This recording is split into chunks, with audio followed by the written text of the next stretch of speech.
everyone. In this video, we'll discuss on strings.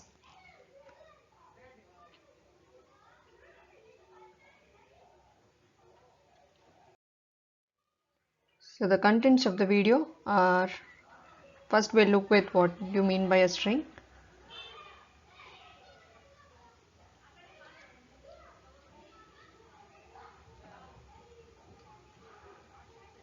Then we'll understand about string initialization, reading and displaying strings.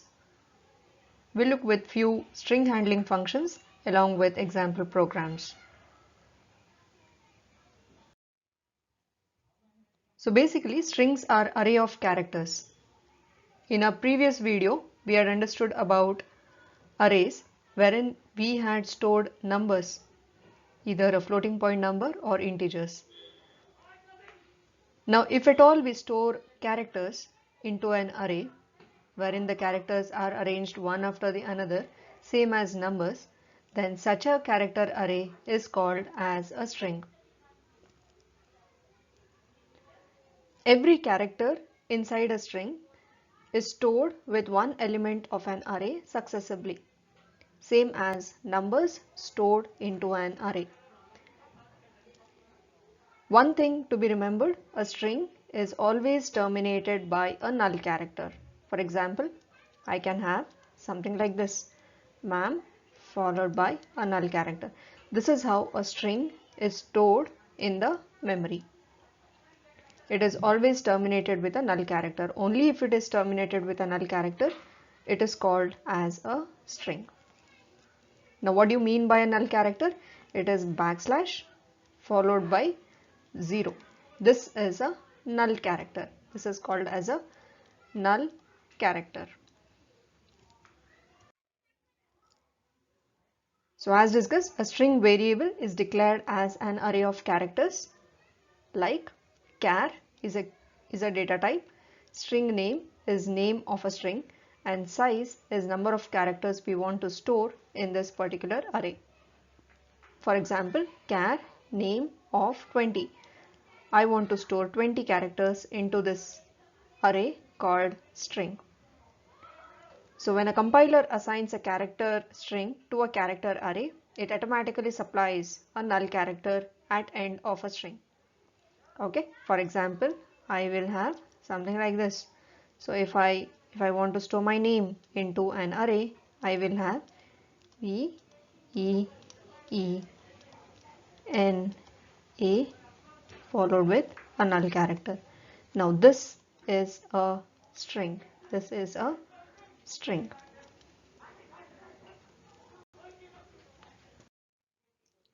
Now how do we initialize a string? So we know how to initialize a one-dimensional array and a two-dimensional array. In similar terms, we can even initialize a strings. So this is compile time initialization.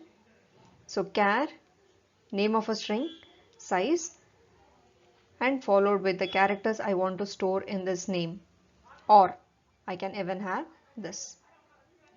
Okay, remember one thing, whenever we specify the size of an array and we are trying to initialize it at the compile time, care must be taken to accommodate even a null character. So here, even if the number of characters are 3, in order to accommodate a null character, I declare it to be 4. Or in safer side, we can have something like this. Without specifying the size, I can initialize the characters to this array. Okay. So whenever we initialize in this fashion, we must supply this null character. It is not taken care by our compiler. Reading and displaying string, that is runtime initialization. There are various ways to read a string, either character by character or a string entirely. We'll just have a look at few functions. So ask the user to enter name. We have done a declaration of a character array. Now I want to read character by character. I can do it using an unformatted input function called getChar. GetChar, it basically reads one character at a time and it stores into this variable ch. Now I assign that ch into I assign that ch to name of I. I keep on incrementing the index of name. I do this until the user hits enter key. So for an enter key, the character is \n. So the moment the user hits an enter key, this condition becomes false. You come out of the loop. Now again you have to remember, we are reading character by character, so we have to append a null character to it to make it as a string. How do you display it? We display it using a format specifier called %s. Using %s, we can display the string. This is one way to read a string and to print a string from the to read a string from the user and to display a string onto the monitor. The other way is to make use of a formatted input statement, that is scanf. So using scanf, we make use of a format specifier %s and read a name, store it into a variable name. Here one thing to be remembered, when we use scanf, we are not supposed to use ampersand in front of a variable name. This is mainly because whenever a name of a string is specified, that itself acts as an address. So we need not specify ampersand in front of a variable name. If we specify, then it is something like this, ampersand variable name. Okay, in that case your compiler will flag an error. Alright, so this is the second way of reading string. Same, printing string using printf. Now the main disadvantage with respect to scanf statement, when I use a scanf statement to read a string, is that the scanf stops reading whenever there is a white space in between. For example, if I want to read this string Veena Gadad and I specify it using a space in between Veena and Gadad, this scanf statement will read only this much. The moment it encounters a white space, it stops reading. To avoid this and to read an entire string entered by the user, we make use of getS. getS name. In order to print, we can use either printf or we can make use of puts. So these are again, getS and puts are unformatted input and output statements provided by C to read and display strings. Coming to string handling functions. String need to be manipulated by the programmer as we have operators to manipulate or to operate on numbers. We have string handling functions to operate on strings.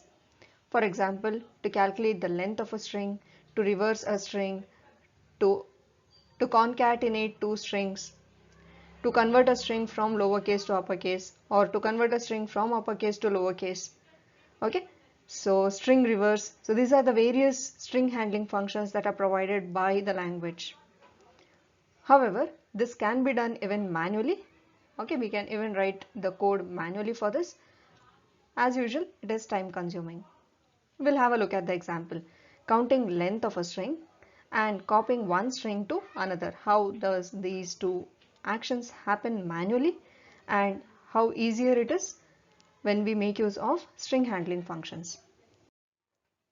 So counting length of a string. So this is basically written in Turbo C. I just tested this program in Turbo C compiler. So I have made use of conio.h, clr, scr and getch. If at all you are making use of an editor and a GCC compiler, this library as well as these functions will not work. Okay, so declare a string, input string, this is the name of a string, length and I are the variable, ask the user to enter the text, read it using getS. Now we know that every string is terminated with a null character. Alright, so until the input string of I is not equal to null character, keep on incrementing the counter. Here I is initialized to 0. So let me take a short string to make you all understand. So let me use mom terminated with a null character. This is how a string is stored. This is 0, 1, 2 and 3, right? This is our input string. This is our input string, right? Now while input string of I, what is I? I is initially equal to 0. Input string of I, this is nothing but M. This is nothing but M. Is M not equal to null character? Condition is true. Increment the length by 1. What is our length initial value? Initial value of length is 0. Increment it by 1. Increment even I. Go back, check the condition. While input string of I, what is I now? 1. Input string of I is O. O is not equal to null character. Condition is true. Increment it 2. Increment even I 2. Check the condition. M, input string of 2 is M, not equal to null character. Condition is true. Increment the length by 1, 3. Even I is incremented to 3. Correct? So now check the case. Input string of 3 is not equal to null character. Condition becomes false and you come out of this loop to print this statement. The length of your text is %d characters, which is length. So how many characters are there? There are 3 characters in this particular string. One more, to copy one string to another string. See, in case of numbers, okay, for example, if I have a equal to 5 and I want to assign a to b, I can do it directly. That is, b is equal to a. So this basically copies a into b. But this is not the case with respect to our strings. We can either make use of a inbuilt function or we have to manually copy character by character into the string. Let us look for a manual copy of the characters. So I have declared 2 character strings, copy and paste. Enter your name to copy. Now again, make use of the same thing. We know that every string is terminated with a null character. So for I equal to 0, copy of I is not equal to null character.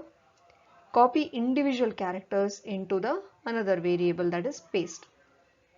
Now again, since we are dealing with the characters, once we come out of this for loop, we have to append it with null character. The copied name or the pasted name is print the copied string. So this is how we do it manually, right? Now to make the task easier, okay, the language provides various string handling functions which are defined in the header file called string.h. Yeah. For example, string length, to calculate the length of a string.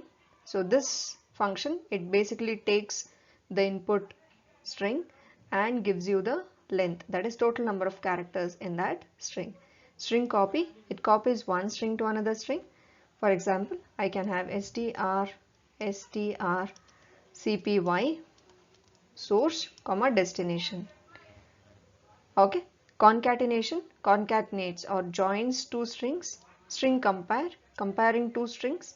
String lower, converts a string to lowercase, converts the string to uppercase. Right? Now let us have a look at each one of them. Usage of string length function. So we just counted the total number of characters. Instead of doing that, we can make use of strlen function. So you can just see it's very easy. Pass this string, that is the red string, as a parameter to this string length function and it will give you the length. Print the length of the text is %d characters.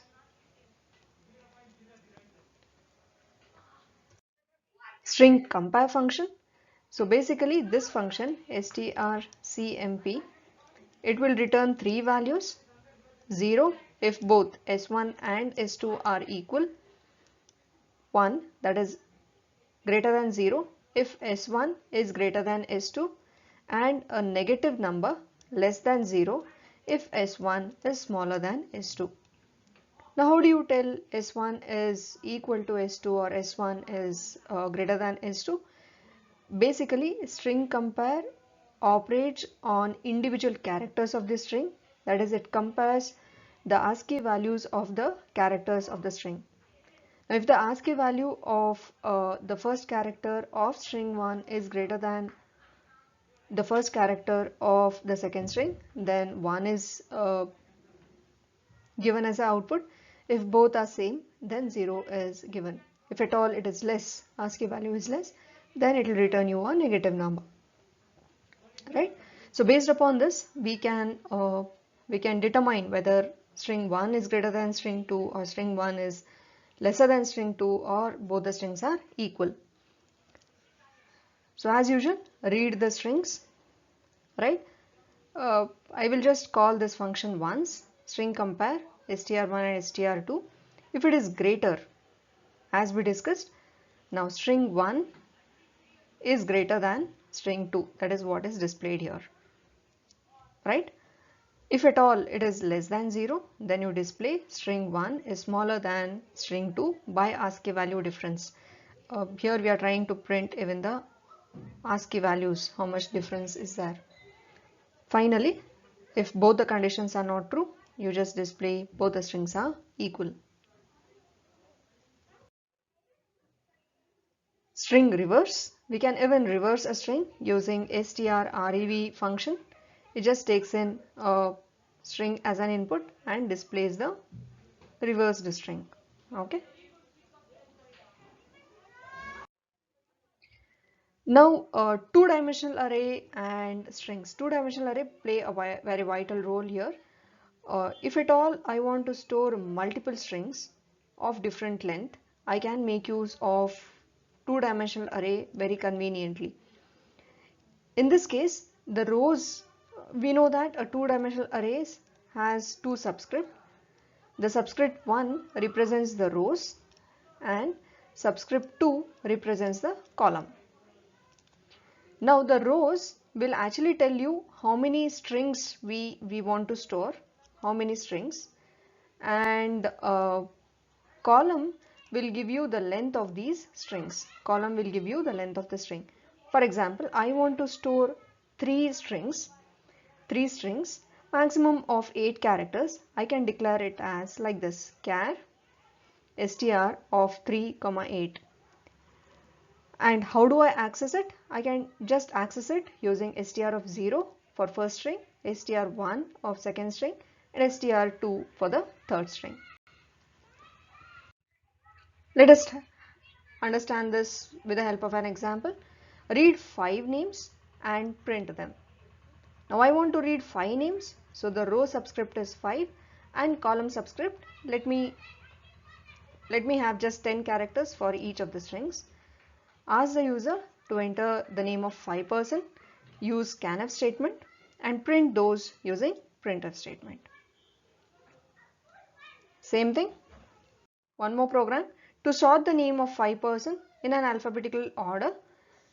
Reading is same. Now we have already understood a bubble sort program wherein we compare two numbers. The same comparison is done using string compare function. How do I do it? Names of I, comma name of j. Here our ith index is from 0 to 5. J is from I plus 1 to 5. Okay. So this is basically we are comparing each of the string. Now if this is true, okay, what are we supposed to do? We have to swap. How do I swap it? By making use of one more temporary string. Temporary string. Understand here, this is a two-dimensional array. This is one-dimensional array because I just want to store one string into this, but I've stored 5 string into this. How am I manipulating it?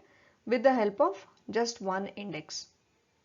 String copy it into temp, exchange or swap the two strings and reload the temp into the first string.